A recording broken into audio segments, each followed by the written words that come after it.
देखो बेटा, class 8th आपकी, ऑडियो बंद, आवाज बंद, class 8th science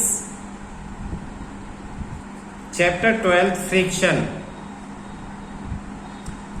You might have seen a driver of a car or a truck showing down the vehicle at a traffic signal. आपने जरूर किसी ड्राइवर को, कार के ड्राइवर, ट्रक ड्राइवर को आपने देखा होगा कि ट्रैफिक सिग्नल पे उसने स्पीड को स्लो कर लिया है. अगर सिग्नल रेड है तो ब्रेक लगा लेता है. आप भी देखते होगे जब बाइक पे जाते हो, अपने पेरेंट्स के साथ गाड़ी में जाते हो, तो जरूरत पड़ने पे वो गाड़ी की स्पीड को, गाड़ी की जो स्पीड है उसको कम या ज्यादा कर लेते हैं, है ना, कम या ज्यादा. आपने जरूर देखा है. You to slow down your cycle. आप जब अपनी साइकिल चला रहे हो तो आप उसकी स्पीड को भी जरूरत के हिसाब से कम कर लेते हो. कब? व्हेनेवर नीडेड, जब भी आपको इसकी जरूरत पड़ती है. कैसे करते हो? By applying breaks.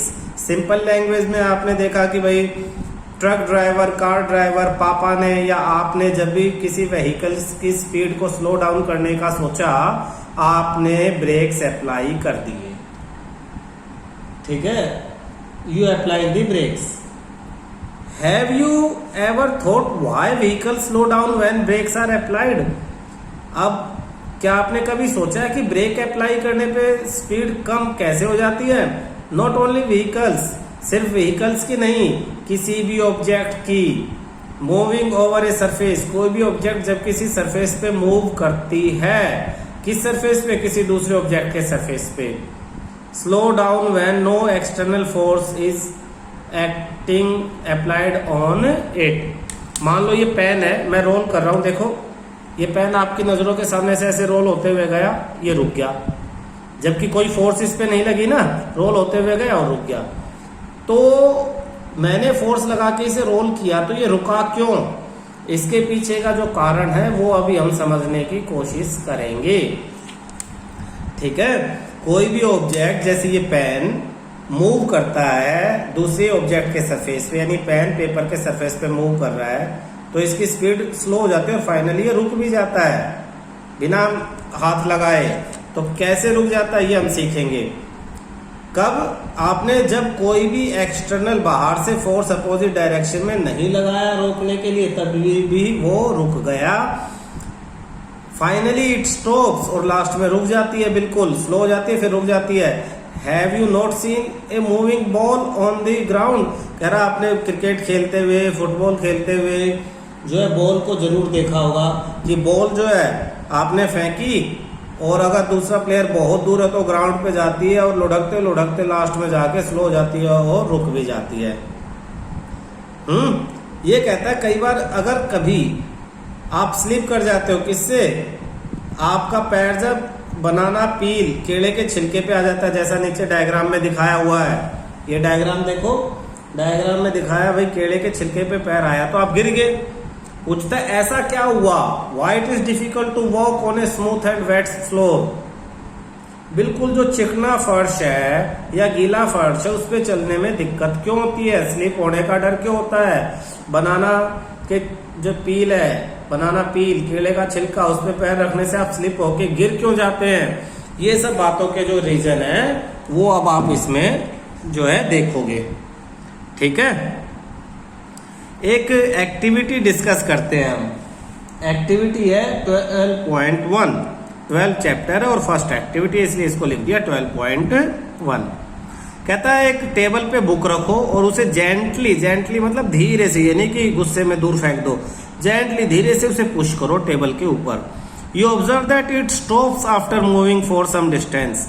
आप देखोगे कोई एक पर्टिकुलर डिस्टेंस के बाद वो जो बुक है वो स्टॉप हो जाती है, रुक जाती है. ठीक, आप अपनी बुक को अपने टेबल पे पुश करके देख सकते हो, जेंटली यानी धीरे से, झटके से नहीं, दूर नहीं फेंक देना है.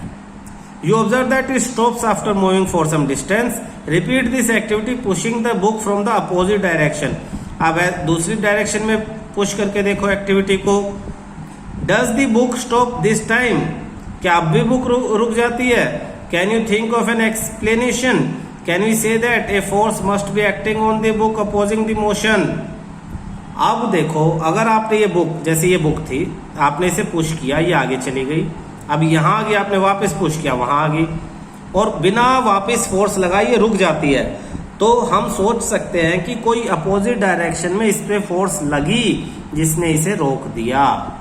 Yes, there is a force. Yes, there is a force which oppose the motion। यहां एक फोर्स है जो मोशन को क्या करती है? अपोज कर देती है। This force is called the force of friction. और इसी फोर्स को, जो मोशन को रोकती है, मोशन को अपोज करती है, इसे फोर्स ऑफ फ्रिक्शन कहते हैं। तो what is force of friction?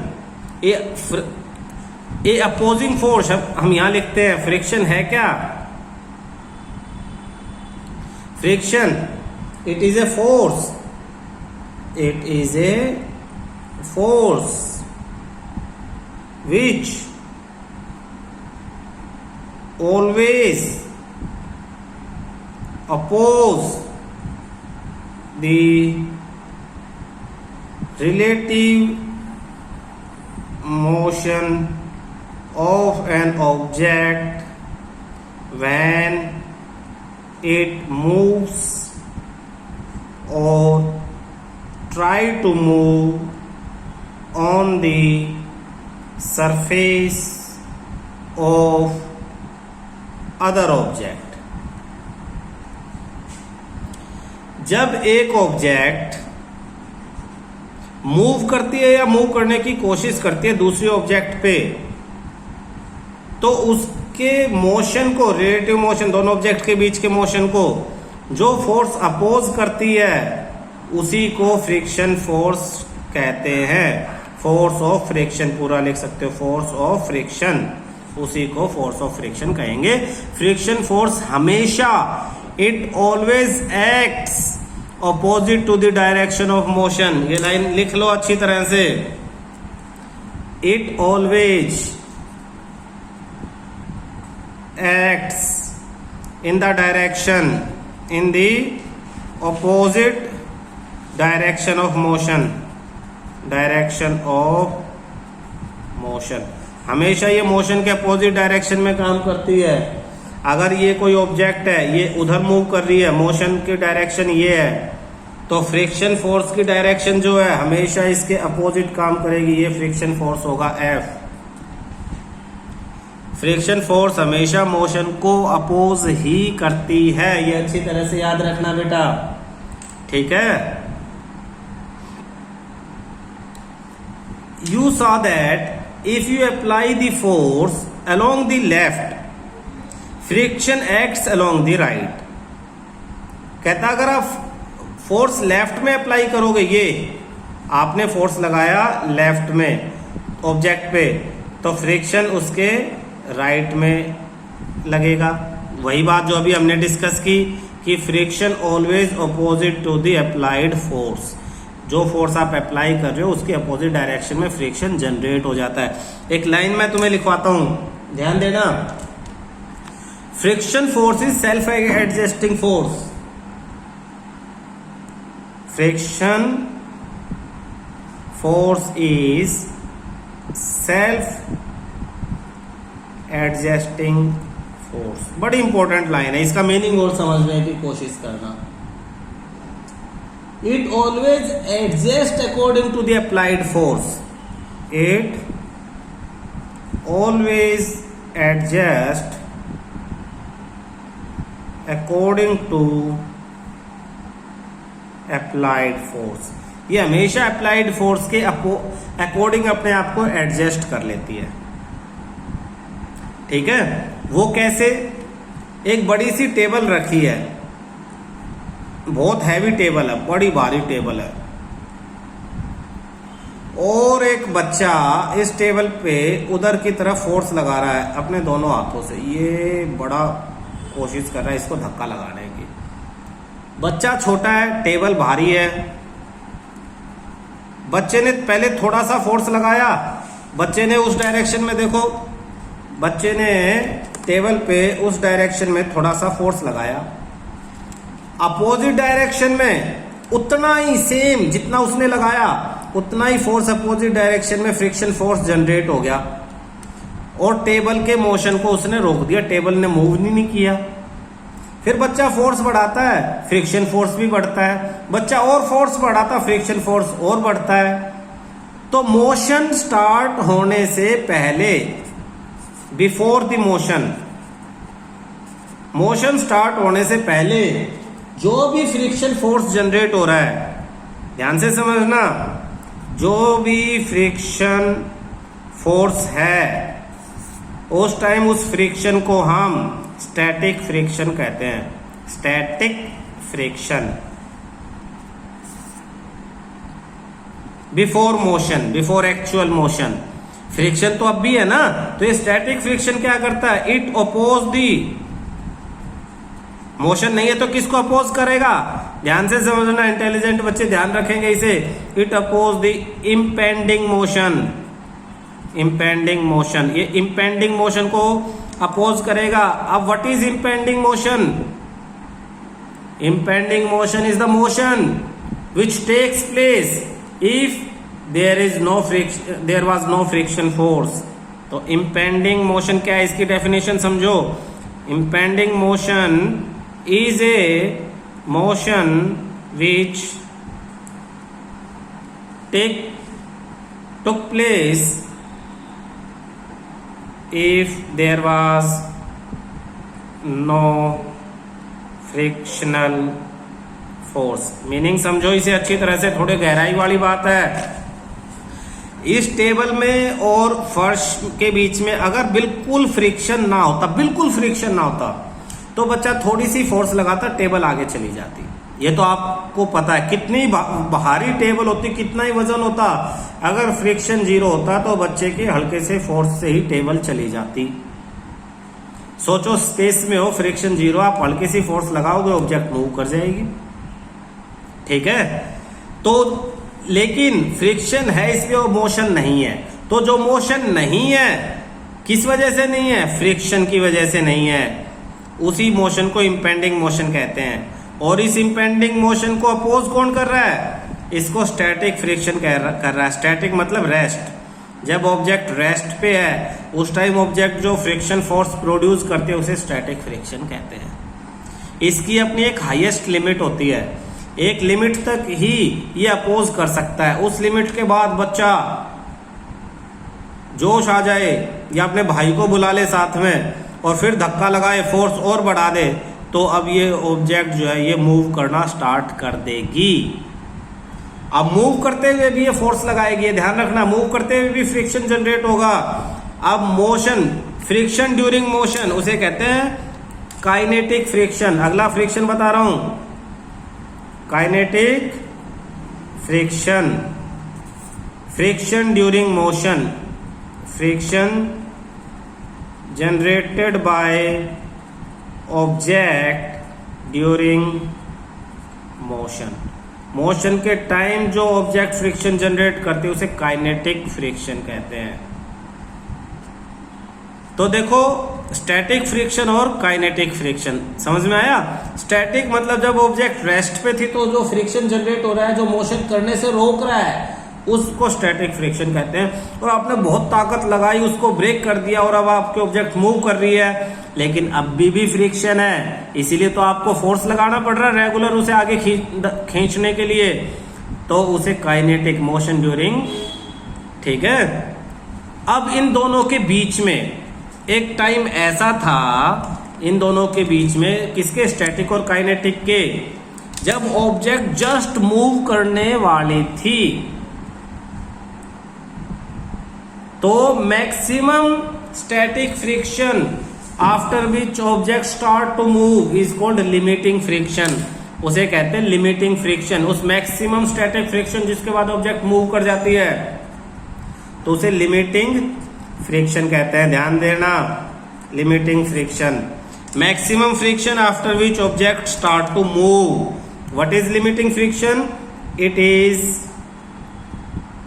Maximum value of static friction, static friction की maximum value, after which object start to move. ठीक है, मैं तुम्हें एक ग्राफ समझाता हूं बेटा। ये ग्राफ है, सपोज ये 0 फ्रिक्शन है, फ्रिक्शन बढ़ा, आप फोर्स बढ़ा रहे हो, फ्रिक्शन भी बढ़ रहा है, बढ़ रहा है, बढ़ रहा है, तो ये मैक्सिमम वैल्यू, इसके बाद आप फोर्स बढ़ाओगे तो ऑब्जेक्ट मूव करना स्टार्ट हो जाएगी। इसके बाद तो इसके बाद जब मूव करना स्टार्ट हो जाएगी तो थोड़ा फ्रिक्शन कम होगा और ये फिर ये फिक्स हो जाएगा फ्रिक्शन सरफेस का। तो यहां से यहां तक ये जो वैल्यू है ना, ये पॉइंट यहां से यहां तक तो फ्रिक्शन था static friction, first static friction, और ये जो हाईएस्ट स्टैटिक फ्रिक्शन है ये थर्ड वाला लिमिटिंग फ्रिक्शन, और उसके बाद ये जो नीचे ये वाला फ्रिक्शन है ये सेकंड वाला काइनेटिक, जब ऑब्जेक्ट मूव कर रही है ग्राफ से। तो सबसे ज्यादा वैल्यू कौन सी है? लिमिटिंग फ्रिक्शन की।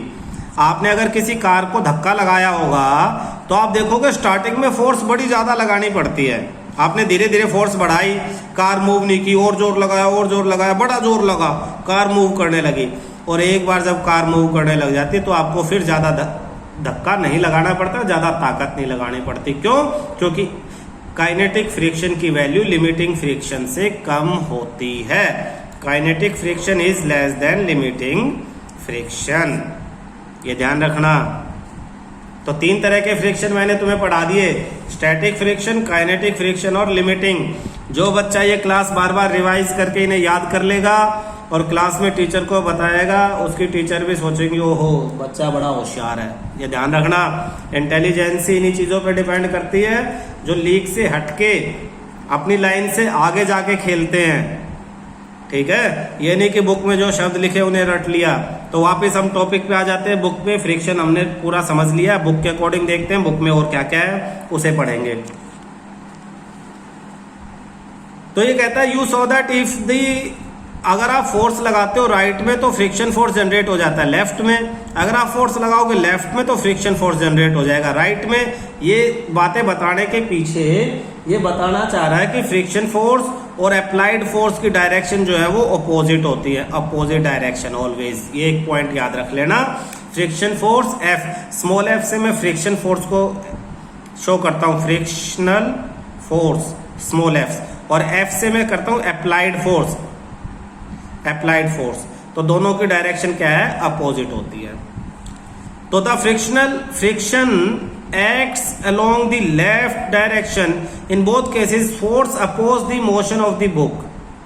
The force of friction always, एक लाइन में इसने लिखा याद करना, force of friction always oppose the applied force.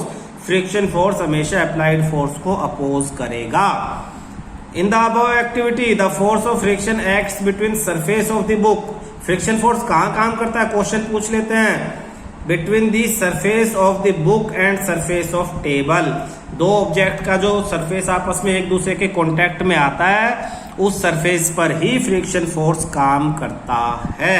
तो एक क्वेश्चन तो डायरेक्शन के बारे में यहाँ हो गया, एक क्वेश्चन कहाँ पे एक्ट करता है वहां हो गया। दोनों surface in the contact, friction force acts on the surface where both objects are in contact. Is the friction the same for all the surface, कह रहा हर एक सरफेस के लिए फ्रिक्शन सेम है। आपने कैरम बोर्ड देखा होगा, खेला होगा, जब वो रफ हो जाता है तो आप मारते हो और आपका वो स्ट्राइकर ज्यादा दूर नहीं जा पाता, आप उस पर पाउडर डाल देते हो, बढ़िया मूव करता है इधर से उधर। तो पाउडर डालने से आपने क्या किया? फ्रिक्शन को रिड्यूस कर दिया, तो अब फ्रिक्शन रिड्यूस हुआ तो मोशन बढ़ गया।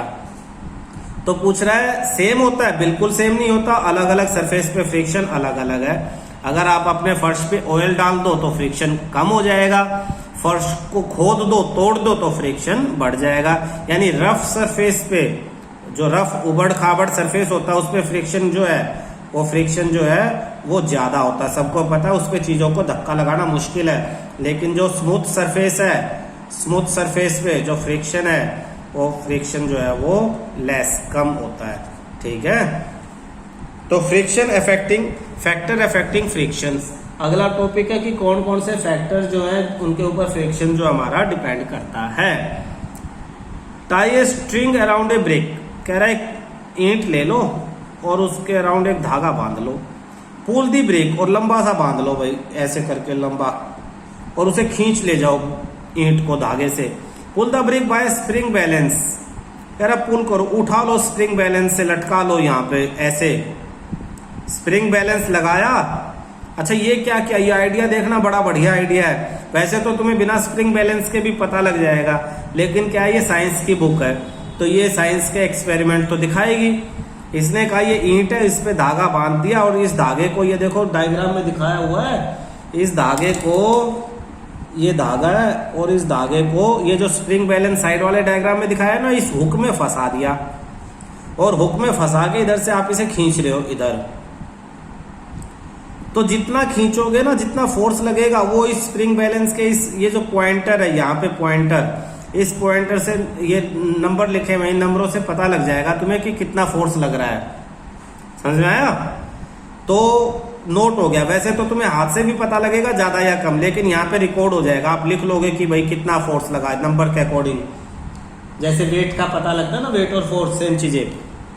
फिर कहता है ना, note down the reading on the spring balance, spring balance पे जो रीडिंग है बापू ने नोट कर लो। When the brick just begin to move, जब ब्रिक जस्ट मूव करती है, यानी एक तरह से आप लिमिटिंग फ्रिक्शन नोट कर रहे हो। Just begin to move, just जब मूव करना स्टार्ट होते है तो लिमिटिंग फ्रिक्शन होता है वो। When brick the just begin to move, it gives you a measure of the force of friction। तो जो फोर्स ऑफ फ्रिक्शन जनरेट हुआ है सरफेस और ईंट के ब्रिक के बीच में, वो उसकी रीडिंग आपको मिल जाएगी। किसके बीच में? ब्रिक और फ्लोर सरफेस के बीच में। कहता now wrap the piece of polythene around the brick, अब ब्रिक के चारों तरफ पॉलीथीन रैप कर दो, और अब दोबारा रस्सी से बांधो और फिर खींचो। Do you observe any difference? दोबारा केस में आप फिर रीडिंग नोट करोगे तो आपको क्या लगता है कि अब फोर्स कम लगेगी या ज्यादा लगेगी? अब जो है वो लेस फोर्स लगेगी। लेस फोर्स किस वजह से? लेस फ्रिक्शन की वजह से, क्योंकि जितना फ्रिक्शन, जितना अपोजिट डायरेक्शन में फ्रिक्शन लग रहा होगा उतनी आपको फोर्स लगानी है।